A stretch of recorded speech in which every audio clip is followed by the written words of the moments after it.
ओम दुर्गे नमः। शक्तों शमतक शमतकी। एक कहानी है एक रानी और साधु की। कैसे रानी ने अपनी प्यास बुझाने के लिए एक साधु को उकसाती हैं। बहुत ही सुंदर अद्भुत कहानी है। तो चलिए ये कहानी शुरू करते हैं। किसी समय एक शक्तिशाली राज्य था जिसका नाम था सुजनागढ़। इस राज्य की रानी वसुधा थी। रानी अपनी सुंदरता और चतुराई के लिए बहुत ही प्रसिद्ध थी। उसका विवाह राजा विक्रमसेन के साथ हुआ था, लेकिन युद्धों और राजनीति में व्यस्त रहने के कारण राजा अपनी रानी को और प्रेम और समय नहीं दे पा रहे थे जिसकी रानी को ज़रूरत थी। विक्रमसेन एक वीर योद्धा थे।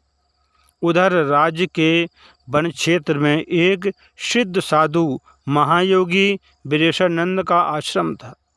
वे कठोर तपस्या में लीन रहते थे और उनके विषय में यह प्रसिद्ध था कि उन्होंने तो सभी सांसारिक इच्छाओं को त्याग दिया था, लेकिन नीति को तो कुछ और ही स्वीकार था। एक दिन राजमहल में एक भव्य आयोजन हुआ जिसमें दूर दूर के संतों और साधुओं को आमंत्रित किया गया था। इस आयोजन में विरेशानंद भी पधारे थे। जब वे सभा में पहुँचे तो उनकी तेजस्वी उपस्थिति ने सबको मंत्र मुग्ध कर दिया था। रानी वसुधा की दृष्टि जब पहली बार उन पर पड़ी तो वह उनकी दिव्य आभा को पुरुषोचित आकर्षण को देखकर स्तब्ध रह गई। रानी को पहली बार किसी पुरुष की उपस्थिति ने भीतर तक झकझोर दिया था। उसका मन बेचैन हो उठा था। उसने अपने भीतर जन्मे इस अनजान भावना को समझने की बहुत कोशिश की, लेकिन मन की चंचलता पर उसका कोई बस नहीं रहा। आयोजन के समाप्त हो जाने के बाद रानी ने अपनी दासी के माध्यम से साधु को राजमहल में रुकने का निवेदन किया।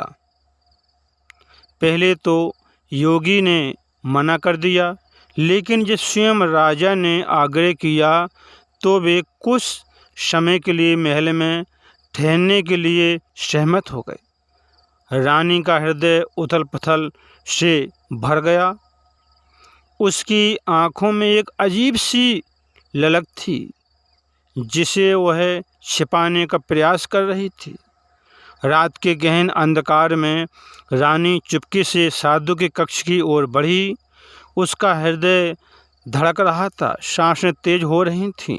उसने धीरे से कक्ष के द्वार पर दस्तक दी। साधु का ध्यान भंग होते ही साधु ने पूछा, आप कौन हैं? रानी ने कोमल सुर में उत्तर दिया, महाराज, मैं रानी वसुधा हूँ। आपसे कुछ महत्वपूर्ण वार्ता करनी थी। महायोगी कुछ क्षण शांत रहे, फिर द्वार खोल दिए। रानी भीतर प्रवेश हुई। उसके बीच सन्नाटा छा गया। दीपक की मंद रोशनी में रानी की चंचल आंखें साधु को टटोलने लगीं।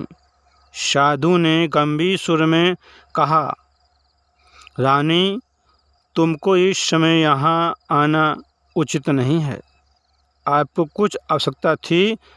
तब रानी ने धीरे से कहा, महायोगी, मैं जीवन में एक ऐसे मोड़ पर खड़ी हूँ जहाँ मन और तन दोनों अशांत हैं।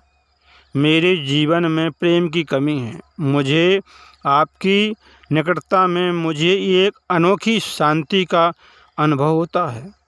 साधु ने अपनी दृष्टि झुका ली। वे सांसारिक आकर्षण से ऊपर उठ चुके थे, लेकिन रानी की मोहकता और उसकी वेदना ने उनके तप को डगमगा दिया था। रानी ने धीरे से आगे बढ़ते हुए कहा, क्या त्याग का अर्थ यह होता है कि हम अपनी इच्छाओं को भी अनसुना कर दें? महायोगी ने अपनी आंखें बंद कर लीं, लेकिन उनके भीतर एक विचित्र स्पंदन जाग उठा था। वासना का जाल उन्हें अपनी ओर खींच रहा था। रानी ने धीरे से साधु का हाथ पकड़ लिया। यह स्पष्ट साधु के लिए एक नई अनुभूति थी। उन्होंने कभी किसी स्त्री को इतने निकट नहीं पाया था, ना ही अनुभव किया था। उनका मन एक भंवर में फंसने लगा था। रानी ने कहा, संयम का मार्ग कठिन है, लेकिन प्रेम से बढ़कर कुछ भी नहीं है। साधु ने गहरी सांसें लीं। उन्होंने रानी की ओर देखा। उनकी आंखों में एक तीव्र आकर्षण जागृत हो उठा था। तभी उनके भीतर की चेतना जागी और उन्होंने अपना हाथ तुरंत छुड़ा लिया और कठोर स्वर में बोले, रानी, यह उचित नहीं है। मैं एक साधु हूँ, मेरा मार्ग भिन्न है।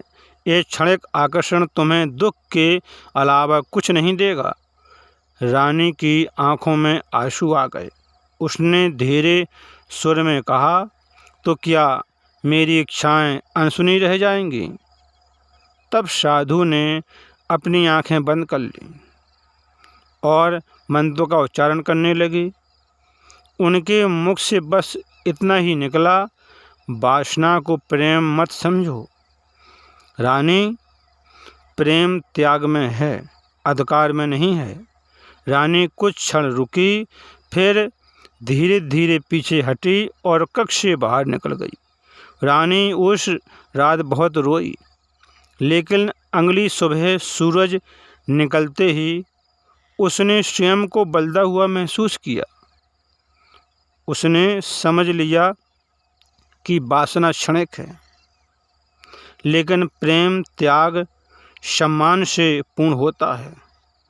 महायोगी ने अपने तप को और कठोर कर लिया और कुछ ही दिनों में महल छोड़कर पुनः जंगल की ओर चल पड़े।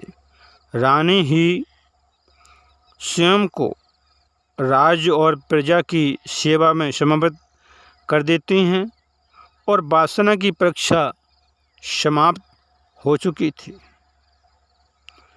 यह कथा हमको यह सिखाती है कि वासना क्षणिक होती है। प्रेम ने संयम के रूप में विजय प्राप्त कर ली थी। त्याग और संयम से ही सच्चे प्रेम की अनुभूति होती है। आकर्षण स्वाभाविक है, लेकिन इसे प्रेम समझना सबसे बड़ी भूल होती है। बहुत सुंदर अद्भुत कहानी थी। ये रानी वसुधा ने साधु को बहुत उकसाया अपनी प्यास बुझाने के लिए, लेकिन साधु आगे नहीं बढ़ी और अपनी सोच समझ के द्वारा उन्होंने वह काम नहीं किया। अपनी साधना में लीन रहे, आंखें बंद की और ध्यान किया भगवान का और पीछे हट गए। एक कथा कहानी बहुत कुछ सिखाती है। कथाओं को सुनते रहें, कहानियों को सुनते रहें, इससे हमको बहुत कुछ ज्ञान की प्राप्ति होती है। काम करते रहें, मैया का नाम जपते रहें। फिर मिलेंगे अगली बार एक खास वीडियो के साथ। तब तक आप सब देखते चैनल कथा को सुनते रहें, काम करते रहें, मैया का नाम जपते रहें। शिव भक्तों को शिव माता की क्षमता की।